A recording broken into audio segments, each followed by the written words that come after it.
हरिहंत सिद्ध सूर्य उपाध्याय साधु सर्व अर्थ के प्रकाशी मांगलिक उपकारी हैं। तिन्ह को स्वरूप जान रागते भई जो भक्ति काय को नवाए स्तुति को उचारी है। धन्य धन्य ते नहीं ते काज सब आज भय कर जोरी बार बार वंदना हमारी है। मंगल कल्याण सुख ऐसो हम चाहत हैं। हो मेरी ऐसी दशा जैसी तुम धारी है। हो मेरी ऐसी दशा जैसी तुम धारी है। मंगलमय मंगल करण वीत राग विज्ञान नमो ताहि जाते भई हरहंतादि महान। करि मंगल करि हो महा ग्रंथ करण को काज। जाते मिले समाज सब पावे निज पद राज। इस भव तरु का मूल एक जानहु मिथ्या भाव। ताको करि निर्मूल अब करिए मोक्ष उपाय। करिए मोक्ष उपाय। मोक्ष मार्ग प्रकाशक में 7वां अधिकार हमने शुरू किया है और इस 7वें अधिकार में जैन मिथ्या दृष्टियों का वर्णन यहाँ किया है। मंगलाचरण में कहा, इस भवतरु का मूल एक, इस संसार रूपी वृक्ष की जड़ क्या है?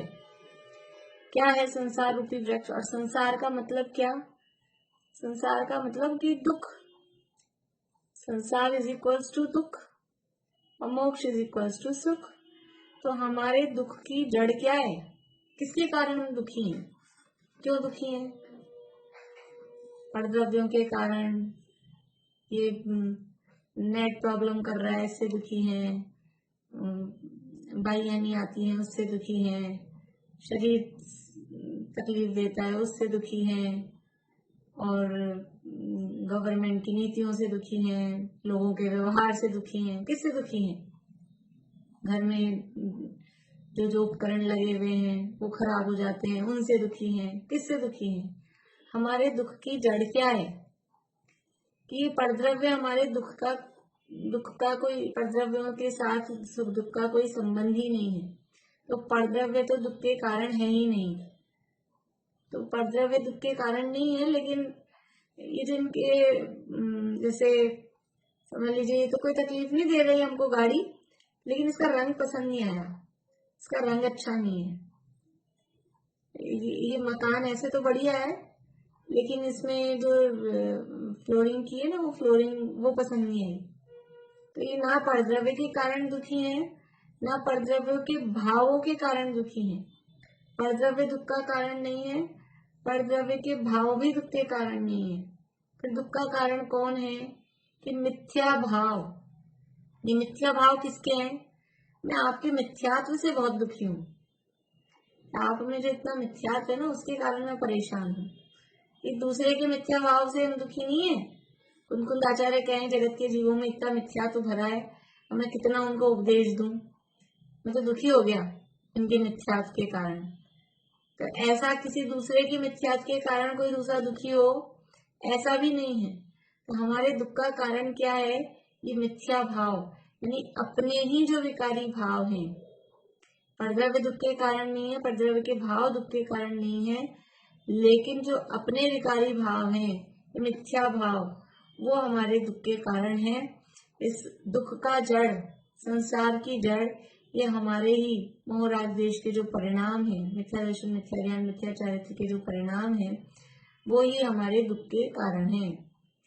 ताको करी निर्मूल, अब उनको जड़ मूल से उखाड़ दें।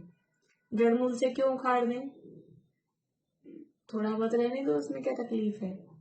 एक चाणक्य की कहानी आती है, आप लोगों ने सुनी होगी कभी, कि चाणक्य के पैर में एक दिन जब कहीं जा रहे थे तो पैर में कांटा चुभ गया। तो कांटा चुभ गया तो कांटा निकाल के तो साइड में फेंक ही दिया। वो तो इतनी सी तो सज्जनता थी ही। लेकिन फिर क्या किया, फिर देखा ये कौन से पेड़ का कांटा है, और जिस पेड़ का ये कांटा है उस पेड़ को पहले पूरा उखाड़ दिया। और उखाड़ने के बाद में, चलो उखाड़ दिया, छुट्टी, काट देते ऊपर से, उसके कांटे हटा देते, टहनियां काट देते, नहीं, पूरा उसको जड़ से काटा। और काटने के बाद में उसमें छाछ, मट्ठा, दही की जो होती है छाछ मट्ठा, वो भर दी। क्यों? इतनी क्या दुश्मनी हो गई उससे? एक कांटा चुभ गया तो, कि एक कांटा मुझे आज चुभा है, लेकिन ये पेड़ तो कांटों को उत्पन्न करता रहता है। मैंने एक कांटा तो साइड में डाल दिया, लेकिन फिर और कांटे आएंगे, फिर दूसरों को चुभेंगे। तो जिसमें से कांटे चुभ रहे हैं उसको जड़ मूल से उखाड़ दिया। ठीक है, ये छाछ क्यों भर दी? कि अगर उसमें थोड़ी बहुत भी, हमने उखाड़ तो दिया, लेकिन थोड़ी बहुत भी कहीं बची हुई रहेगी तो फिर से पैदा हो जाएगा, फिर से पनप जाएगा। तो उसमें मट्ठा भर दिया, छाछ भर दी, जिससे वो जड़ पूरी नष्ट हो जाती है। तो ये ताको करी निर्मूल, अब मिथ्यात्व का नाश कैसे करना है?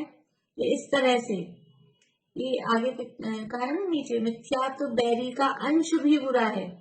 वो कांटा जिस पेड़ का था उसको तने से नहीं काटा, उसको जड़ से उखाड़ दिया, उसके बावजूद उस जड़ के जरा सा भी कहीं कोई अंश बचा रह जाए तो वापस से उग जाता है, पैदा हो जाता है। तो उसका अंश भी नहीं रह पाए, ऐसा ताको करी निर्मूल। कब करें? कर लेंगे अभी तो, कोई बात नहीं, कांटा चुभा है, फिर कभी आएंगे, कभी बुलाएंगे किसी मजदूरों को, फिर पेड़ को हटवाएंगे, फिर करेंगे, कभी कर लेंगे। कब करें? इस मिथ्यात्व भाव, ये जो संसार रूपी वृक्ष की जड़ है, इसको निर्मूल कब करना है? ये कह रहे अब का मतलब, अब का मतलब है अभी, अब निर्मूल, अब ये समय आ गया है, इज द टाइम, ये समय है। कब करेंगे इसको निर्मूल? कि अब, अभी करेंगे, बिल्कुल वर्तमान को बताने वाला शब्द है ताको करें निर्मूल, अब कि बाद में करना, इसको निर्मूल करना आप लोग, ऐसा नहीं कि अभी इसको निर्मूल करो। और इसको निर्मूल करना ही ये क्या है, करिए मोक्ष उपाय। इस मिथ्यात्व को जड़मूल से उखाड़ देना, तभी मोक्ष का मार्ग प्रकट होता है, मोक्ष का उपाय बनता है। इस भाव तरु का मूल एक जानहु मिथ्या भाव, ताको करी निर्मूल, अब करिए मोक्ष उपाय। उसको जड़ मूल से उखाड़ कर और मोक्ष के मार्ग में हम प्रवेश करें, मोक्ष का उपाय प्रारंभ करें, ऐसी भावना यहाँ मंगलाचरण में भाई है। फिर कहा कि जो जीव जैन है, जिन आज्ञा को मानते हैं और उनके भी मिथ्यात्व रहता है, उसका वर्णन करते हैं। इस अधिकार में करेंगे क्या? कि जो जैन हैं, जिन आज्ञा को मान रहे हैं, उनके भी मिथ्यात्व रहता है। कितनी आश्चर्य वाली बात है। हम तो सोचते थे जैनियों के मिथ्यात्व ही नहीं होता है, लेकिन जैन तो है ही है, साथ में जिन आज्ञा को मान रहे हैं उसके बावजूद उनके मिथ्यात्व रह जाता है। तो उसका वर्णन कर रहे हैं। क्यों कर रहे हैं? क्योंकि इस मिथ्यात्व बैरी का अंश भी बुरा है। मिथ्यात्व है वो बैरी है, शत्रु है। इसका अंश, कैंसर हो गया हो शरीर में, दादा बताते हैं, पुराना उदाहरण है, जैसे किसी के कैंसर हो गया हाथ में, यहाँ हो गया, तो कहेंगे कि हाथ काटना है, तो कहाँ से काटेंगे? डॉक्टर ने कहा आपका हाथ काटना पड़ेगा, तो कहाँ से काटते? यहाँ है तो यहीं से नहीं, थोड़ा और पीछे से। क्यों? क्योंकि थोड़ा भी उसका अंश नहीं रह जाए, थोड़ा ज्यादा चलेगा, थोड़ा ज्यादा करेंगे, लेकिन यदि हमने कम किया और वो कोई भी अंश उसमें आ गए पीछे, तो वापस पूरा शरीर में वो फिर फैलेगा। इसलिए उसका मिथ्यात्व बैरी का अंश भी बुरा है, उसका अंश भी नहीं रहना चाहिए।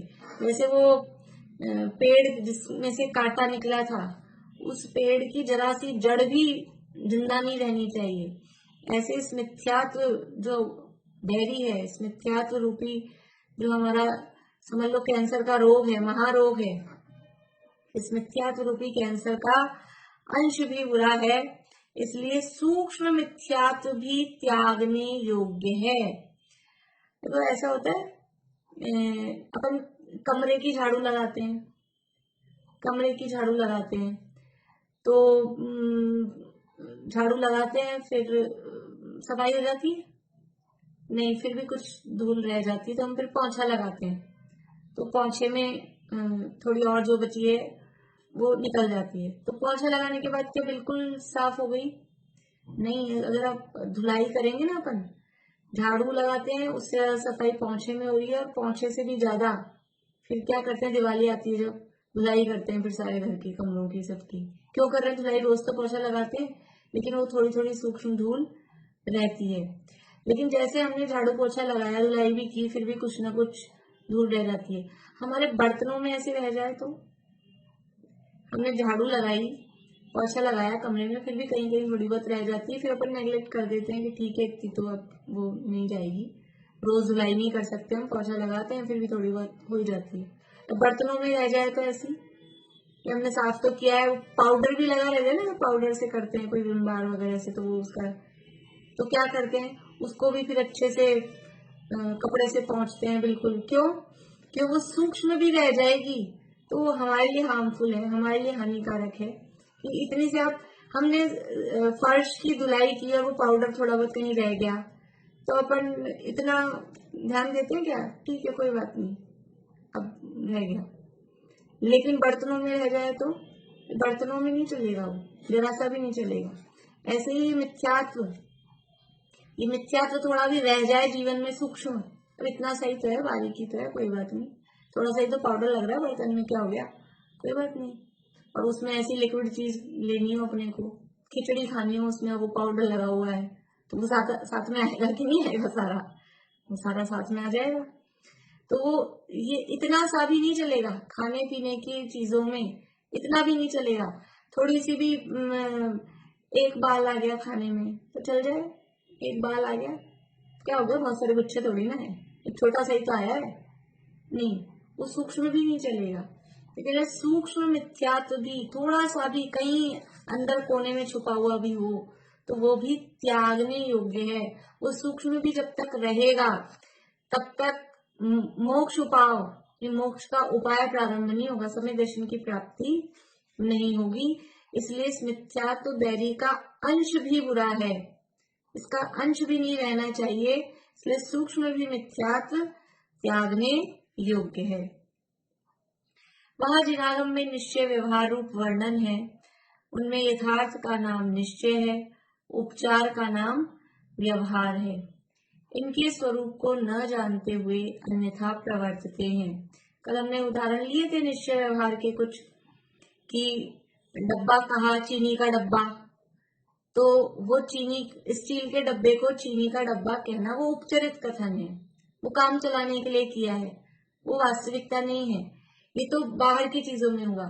ऐसे ही इस शरीर में जीव है, तो इस शरीर को जीव कहना ये क्या है? ये निश्चय है कि व्यवहार है? ये कहते हैं ना मैं जीव, ये जीव चल रहे हैं, देखो जीवों को ध्यान देना, नीचे जीव है, तो उस शरीर को जीव कहना ये उपचरित कथन है, ये वास्तविक कथन नहीं है। वास्तव में जीव अलग है, शरीर अलग है। जैसे वो चीनी अलग है और डब्बा अलग है, डब्बा स्टील का बना है, चीनी है। ऐसे ही आत्मा, वो चैतन्य पदार्थ, वो अलग है, और ये शरीर जड़ पुद्गल वो अलग है। तो शरीर को जीव कहा, किसी मतलब से कहा, प्रयोजन से कहा, लेकिन वो कहा है, उपचरित कथन है, उसको यथार्थ नहीं समझा। और जिनागम में कहा है कि देखो ये जीव चल रहे हैं, शरीर को देख के जीव कहा, ये गोरा जीव, ये काला जीव, दो गोरे दो सांवले, दो हरियल दो लाल, 16 कंचन वर्ण है, इतने नमाऊं भाल, ऐसे तीर्थंकरों के लिए कहते हैं ना। चंद्रप्रभ भगवान कौन से कलर के? सफेद कलर के। तो अब वो भगवान को सफेद कहना, जीव को सफेद काला गोरा कहना, ये उपचरित कथन है। अब वास्तव में उसको तो समझा नहीं, उनमें यथार्थ का नाम निश्चय है, उपचार का नाम व्यवहार है। इनके स्वरूप को न जानते हुए अन्यथा प्रवर्तते हैं।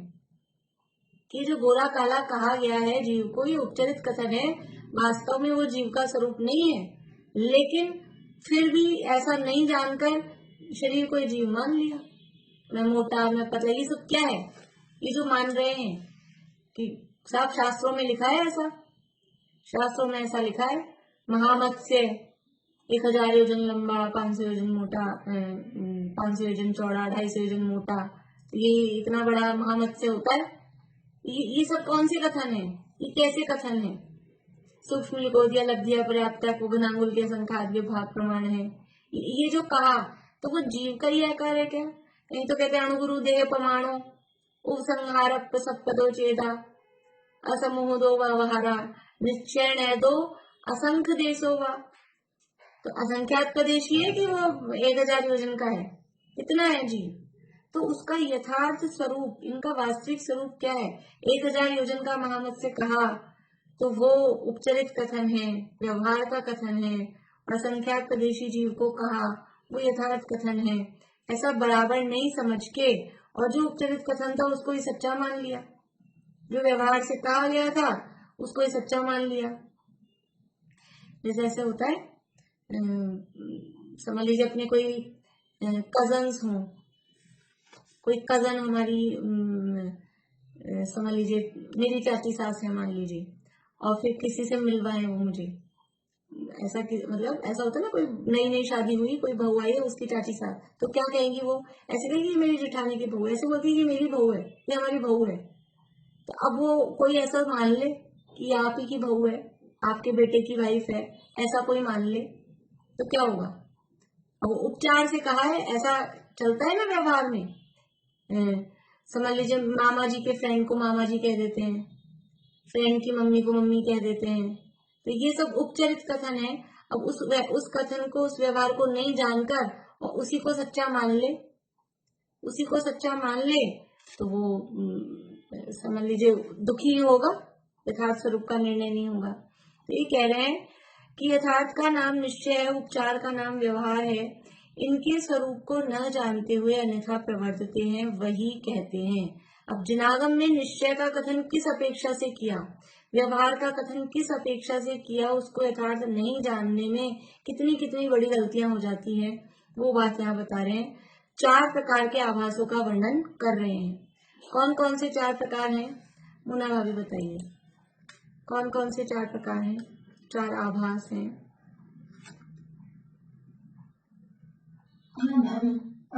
निश्चयभासी, व्यवहारभासी,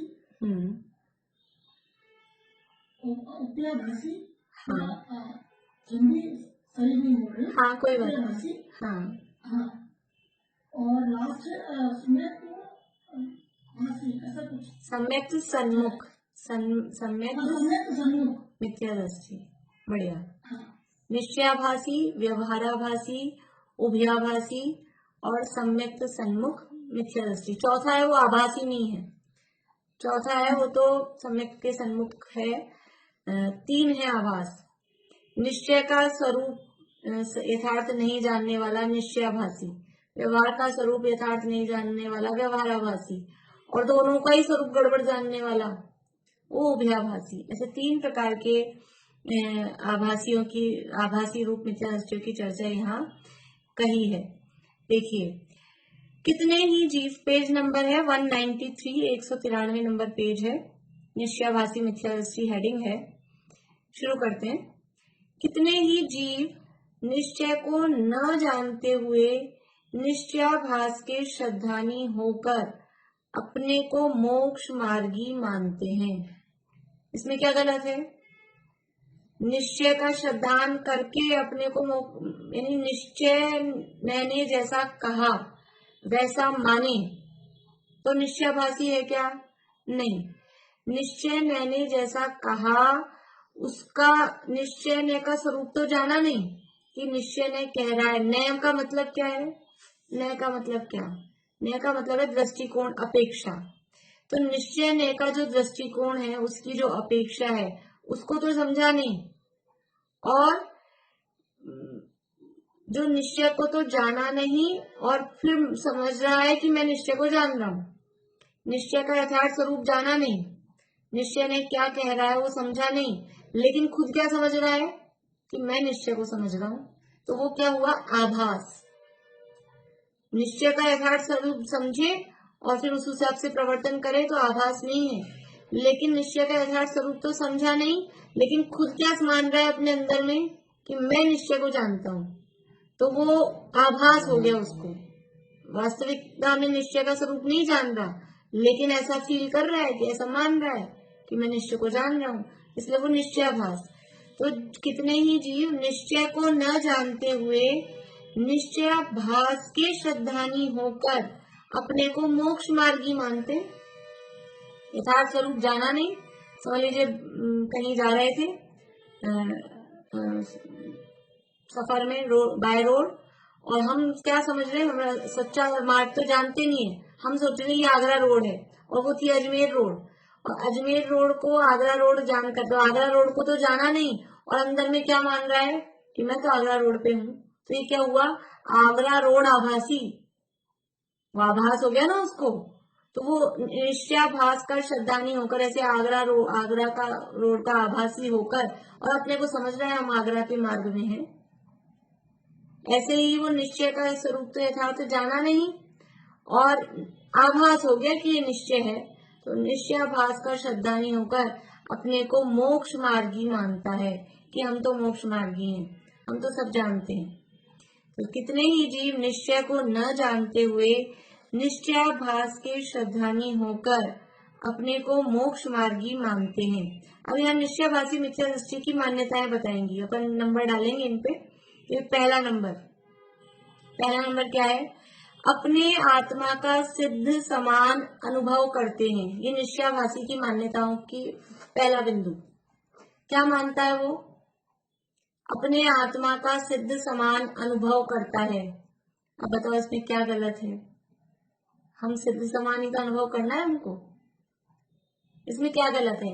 ये तो सिखाते रहते हैं कि सिद्धों जैसा मैं हूं, और वो सिद्ध समान अपने आत्मा का अनुभव कर रहा है, तो क्या गलत कर रहा है? आप आभासी क्यों कह रहे हो? देखिए क्या कह रहे हैं, अपने आत्मा का सिद्ध समान अनुभव करते हैं। आप प्रत्यक्ष संसारी हैं, भ्रम से अपने को सिद्ध मानते हैं। क्या मानते हैं? अभी वर्तमान में तो है संसारी, और अपने को मान क्या रखा है वर्तमान में ही कि मैं सिद्ध हूं। आपको ऐसा नहीं लगता है कि इसमें गलती क्या है? ऐसा ही तो हमको कहते हैं, ऐसा ही तो अनुभव करो, ध्यान में बैठो तो मैं सिद्ध, मैं सिद्ध, मैं सिद्ध, ऐसे तो मंत्र बना रखे हैं, सिद्धोहम, शुद्धोहम, निरंजनोहम, ये तो मंत्र बना रखे ध्यान के सूत्र। तो इसमें क्या गलती है? गलती क्या है कि ये कथन किस अपेक्षा से है? दो अपेक्षा, एक द्रव्य की अपेक्षा, एक पर्याय की अपेक्षा। तो जो जिनागम ने जो कहा कि मैं सिद्ध समान हूं, ये द्रव्य दृष्टि से किया गया कथन है। द्रव्य दृष्टि से, द्रव्य की अपेक्षा से मैं सिद्ध समान हूं। सर्व जीव छे सिद्ध सम, द्रव्य दृष्टि से सभी जीव सिद्ध समान है। कोई लाइन याद आ रही है द्रव्य संग्रह की? बोलिए निशान की।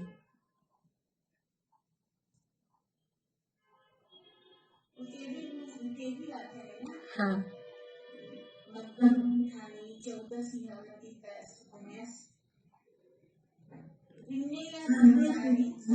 हाँ, वो सव्वे शुद्धाहु शुद्ध नया, वहाँ क्या कहा?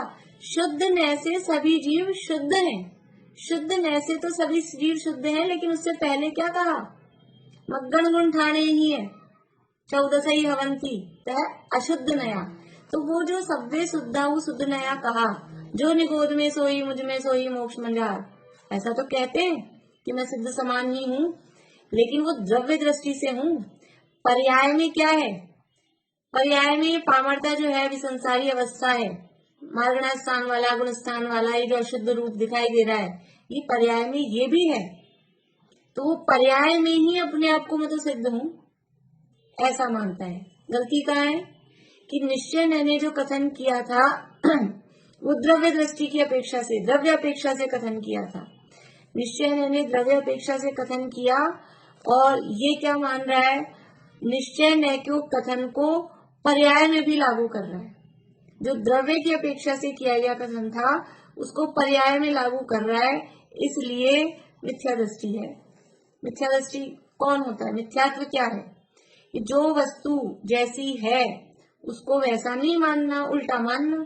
तो द्रव्य दृष्टि से मैं सिद्ध हूं, द्रव्य अपेक्षा से मैं सिद्ध हूं ऐसा माने तो सम्यक्त्व है, लेकिन द्रव्य दृष्टि से मैं सिद्ध हूं, शुद्ध हूं, पर पर्याय में तो संसारी हूं ना, पर्याय में तो भी मनुष्य हूं, देव नारकी तिर्यंश स्त्री पुरुष ये सब है कि नहीं अवस्था, लेकिन पर्याय में भी अपने आप को सिद्ध मानना ये है निश्चयाभास। और अपने आप को सिद्ध जो मान लेगा पर्याय में भी, तो तकलीफ क्या है? मान लेने दो ना, क्या तकलीफ है? दिक्कत क्या होगी? क्या प्रॉब्लम होगी? द्रव्य दृष्टि से मैं सिद्ध हूँ और पर्याय में भी कोई मान ले मैं सिद्ध हूँ, तो क्या दिक्कत है? क्या तकलीफ है? बोले मीना चाची, क्या तकलीफ होगी? तो उसको मोक्ष कभी होगा ही नहीं ना, वो संसार में ही रहेगा। क्यों? पुरुषार्थ कहाँ करेगा? हाँ, वो मोक्ष का वो पुरुषार्थ क्यों करेगा? जब अभी सिद्ध हूँ तो क्या जरूरत है? बुखार हो गया अपने, बुखार हो गया, लेकिन ये बुखार तो ऊपरी अवस्था है, शरीर का स्वभाव नहीं है। जो बुखार हो जाता है ना 101, 102, 103, तो ये शरीर का स्वभाव नहीं। शरीर का स्वभाव तो 98.4 डिग्री ये रहने का है। तो हमारे तो स्वभाव ऐसा ही है शरीर का कि वो स्वस्थ ही रहता है। और फिर अभी बुखार हो गया तो अब वो माने ही नहीं कि अभी वर्तमान में मेरे को बुखार है, ये वो माने ही नहीं, तो वो बुखार ठीक करने के लिए दवाई लेगा क्या? जब मेरे बुखार ही नहीं है तो क्यों लूंगा दवाई? बहुत से लोग ऐसे होते हैं ना, किसी एक खांसी हो रही हो, कुछ बीमारी हो रही हो, अपन कहो कि भी आपको ये प्रॉब्लम है, आप ले लो दवाई, तो कुछ लोगों को इसमें अपनी इंसल्ट लगती है कि मेरे बीमारी है ऐसा मानने में, तो नहीं मैं तो बिल्कुल ठीक हूँ। तो जो अपने आप को ठीक मान रहा है वो दवाई क्यों लेगा? तो जो वर्तमान में ही मैं सिद्ध हूँ, तो फिर हम मुक्ति के लिए पुरुषार्थ क्यों करें? हम मुक्ति के लिए प्रयास क्यों करें जब हम अभी ही सिद्ध हैं? इसलिए ये हानि है कि ऐसे जीव को फिर मोक्ष ही नहीं होगा, क्योंकि वो मोक्ष का पुरुषार्थ ही नहीं करेगा। तो जो जीव निश्चय को न जानते हुए निश्चयाभास के श्रद्धानी होकर अपने को मोक्ष मार्गी मानते हैं, अपने आत्मा का सिद्ध समान अनुभव करते हैं, वर्तमान में ही सिद्ध हूँ ऐसा अनुभव करते हैं, आप प्रत्यक्ष संसारी हैं, भ्रम से अपने को सिद्ध मानते हैं, वही मिथ्या दृष्टि है। ये उनकी मिथ्या दृष्टि है, मिथ्यात्व है। शास्त्रों में जो सिद्ध समान आत्मा को कहा है वह द्रव्य दृष्टि से कहा है, पर्याय अपेक्षा सिद्ध समान नहीं है। शास्त्रों में जो सिद्ध समान कहा वो द्रव्य दृष्टि से कहा है, पर्याय अपेक्षा सिद्ध समान नहीं है। जैसे राजा और रंक मनुष्य बने की अपेक्षा समान है, ऐसा कहें हम सब समान ही तो है, हम सब समान हैं। कैसे समान है? कि जो बिल गेट्स है, कि अंबानी है, कि नरेंद्र मोदी है, सब समान है अपन। क्यों है? तो वो समानता किस अपेक्षा से है? कि ये मनुष्य बने की अपेक्षा समान है, सब मनुष्य हैं। फिर तो कहाँ कहाँ अपन समानता लें कि जितने भी मनुष्य हैं तीन लोक में है क्या मनुष्य? कहाँ तीन लोक में है क्या मनुष्य? ढाई द्वीप में जितने भी मनुष्य हैं, ढाई द्वीप में जितने भी मनुष्य हैं वो सब समान हैं। मनुष्य पने की अपेक्षा से अभी का जन्मा बालक हो कि 80 साल के बाबा जी हो, कि कोई 100 साल के बाबा जी हो, कि कोई 20 साल का लड़का हो, सब समान है। स्त्री हो, पुरुष हो, नपुंसक हो, सब समान है। राजा हो, रंक हो, अमीर हो, गरीब हो, ज्ञानी विद्वान हो कि मूर्ख हो, गोरा हो कि काला हो, मनुष्य पने की अपेक्षा से सब समान है। तो जैसे राजा और रंक मनुष्य पने की अपेक्षा समान है, परंतु राजा पने और रंक पने की अपेक्षा से तो समान नहीं है।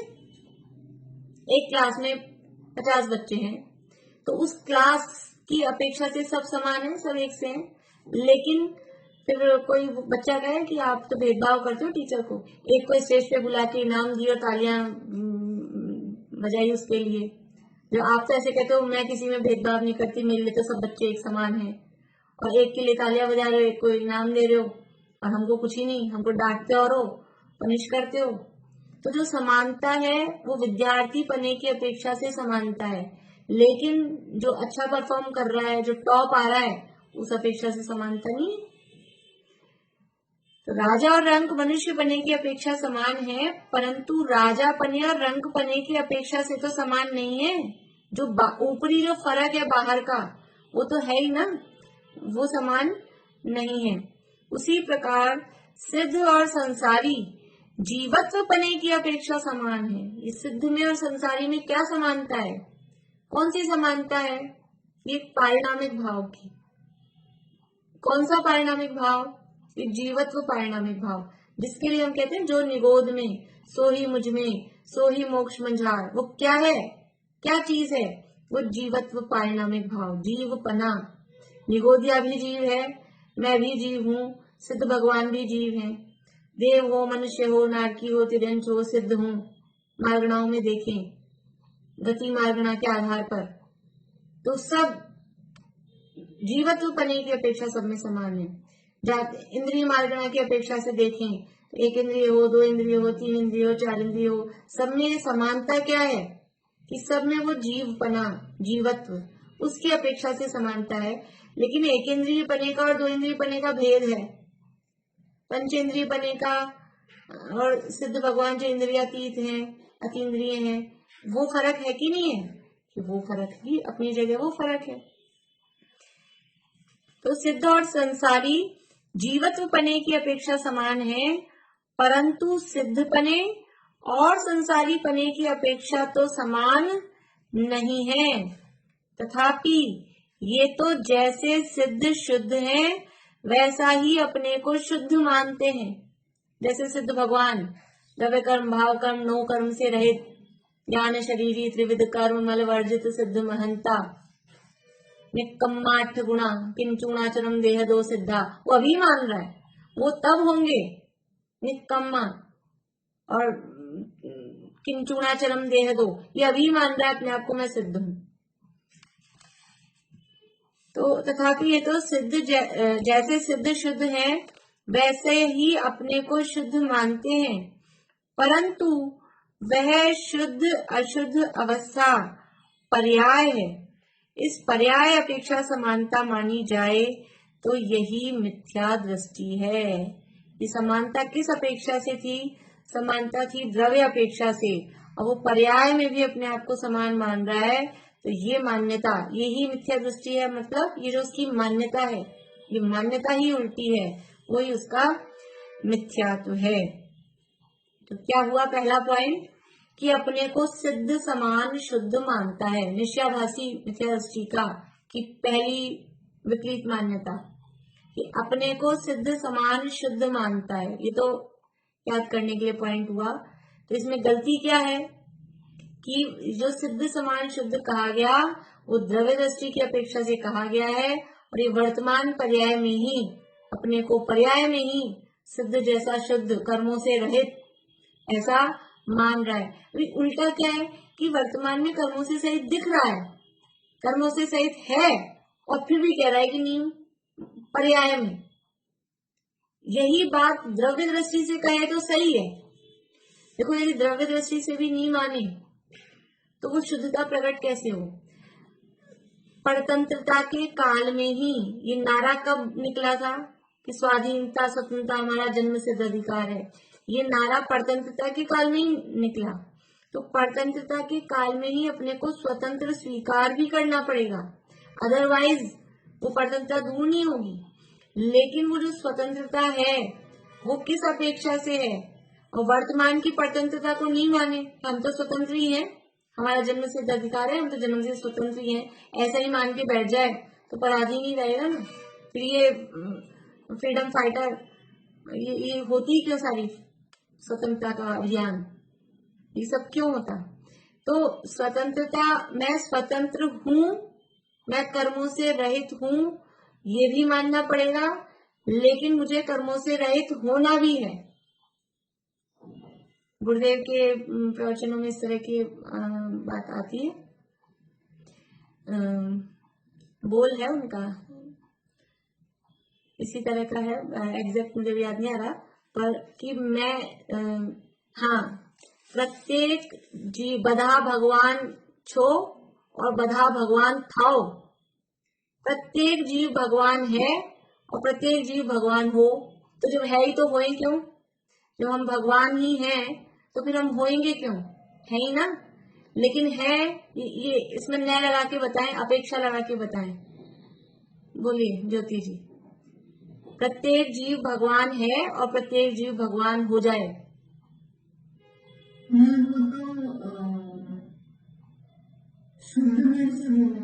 हाँ, और हो जाए तो अभी क्या शुद्ध है, मतलब उसमें चौथा मतलब। चलिए सरोज आंटी बोलिए। अनम्यूट नहीं हुआ आंटी, अनम्यूट नहीं हुआ।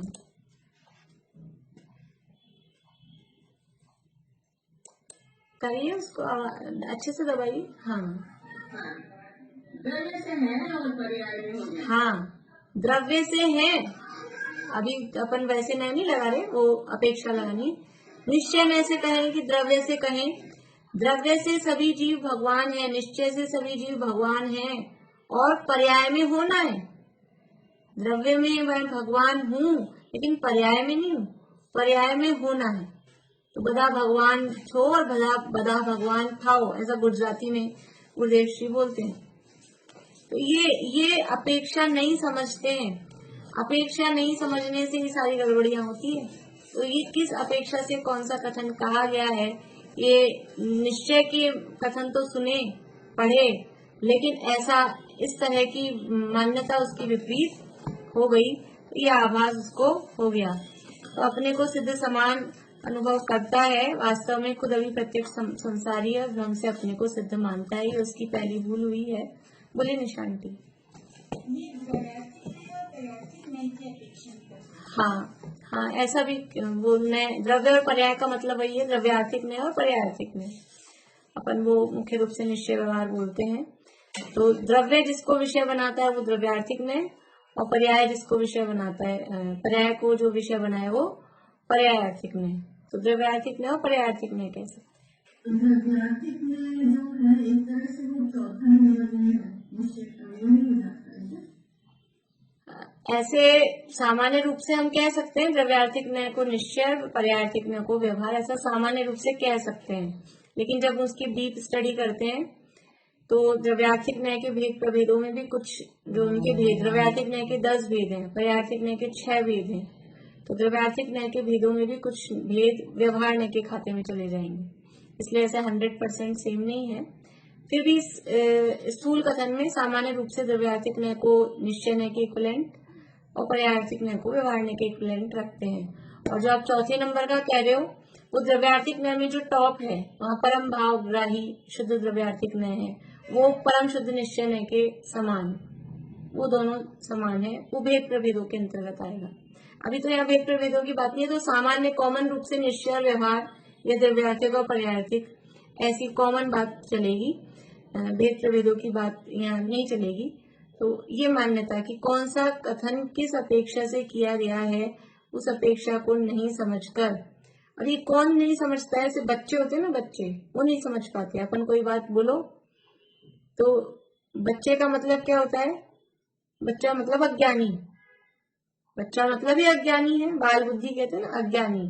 तो बच्चा अपेक्षाएं नहीं समझ पाता। अपन ने कोई बात कही हो तो वो तो आपने ऐसा कहा था ना, आपने तो ऐसा कहा था ना, अपन गुस्से कहो हाँ तो मत पढ़ा, मान लो पढ़ने के लिए कुछ कर रहा हो, अच्छा आपने तो कहा था कि मत पढ़, तो अपेक्षा नहीं समझ पाते। ऐसे ही ये अपेक्षा कौन नहीं समझ पा रहा है? इसी से समझ में आ रहा है कि अज्ञानी है, ये बालक है, मिथ्या दृष्टि है, मान रहा है कि हम मोक्ष मार्गी हैं, लेकिन वास्तव में मिथ्या दृष्टि है, निश्चयाभासी मिथ्या दृष्टि है।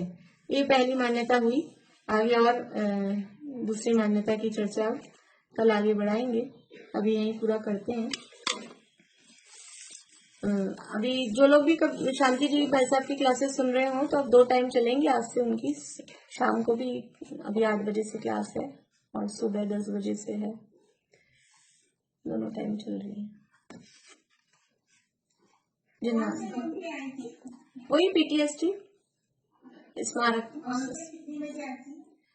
सुबह तो है दादा के प्रवचन के बाद 9:45 से 10 के बीच में कभी भी स्टार्ट होती है। समय सार में गाथा चलेगी, मतलब वो तो कंटिन्यू चल रहा है विषय, लगभग 15वीं गाथा के आसपास। मुझे भी ध्यान नहीं, बहुत दिनों से भी गैप हुआ था। उसके कलश चलेगा 15वीं गाथा के आसपास वाला कलश या गाथा पूरी। शाम को भी 8 बजे से ही है। मैं तो जो लोग सुन रहे थे ना, अगर सुन रहे हो इसलिए मैंने बताया कंटिन्यू, कि दोनों टाइम चलेगी। जो भी आप कंटिन्यू कर रहे हैं वही कंटिन्यू करिए। शाम का भी समय ही रहेगा। हाँ, वो दोनों टाइम वही विषय कंटिन्यू चलेगा।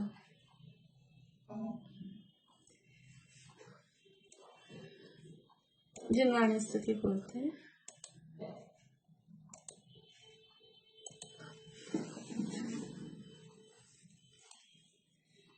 तुम हो अनादि अनंत, जिन तुम ही अखंडानंत हो। तुम वेद विरहित वेद विद शिव कामिनी के कंत हो।